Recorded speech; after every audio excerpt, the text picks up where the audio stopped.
Pemirsa, seorang mantan manajer bank BJB cabang Pekanbaru Riau ditangkap polisi karena terbukti membobol dana nasabah sebesar 3,2 miliar rupiah.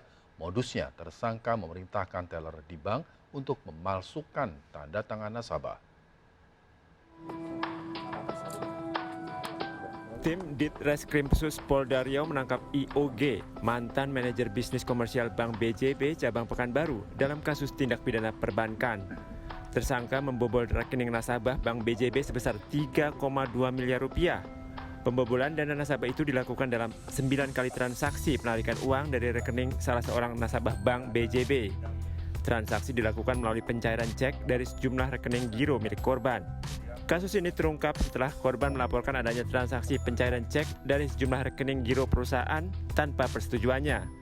Hasil penyelidikan polisi terungkap ada 2 orang tersangka pelaku, yaitu IOG, mantan manajer bisnis komersial, dan TDC, petugas teller Bank BJB cabang Pekanbaru yang diduga ikut memalsukan tanda tangan nasabah.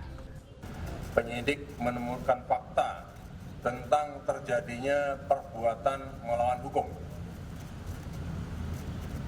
yang dilakukan oleh tersangka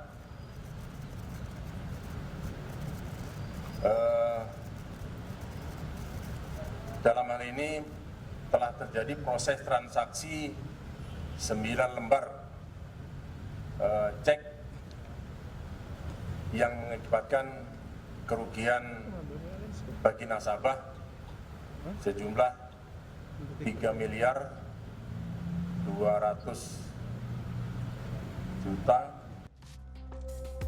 Polisi juga menyita sejumlah barang bukti berupa 9 lembar biliet cek dan 5 lembar print out mutasi rekening koran atas nama korban. Atas perbuatannya, tersangka dijerat dengan Undang-Undang Perbankan dengan ancaman hukuman 5 tahun penjara dan denda sekurang-kurangnya 10 miliar rupiah. Dari Pekanbaru Riau, Indra Yusrizal melaporkan. Seorang karyawan swasta menjadi korban pembegalan sepeda motor di kawasan Cakung Timur, Jakarta Timur. Akibatnya korban terluka di beberapa bagian tubuh.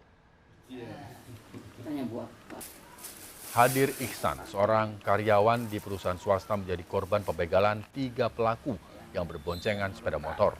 Pria 34 tahun tersebut mendapat 5 luka bacok di punggung, dada, dan lengannya akibat serangan senjata tajam salah satu pelaku.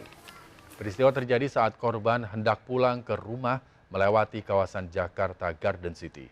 3 pelaku mengadang dan merampas sepeda motornya.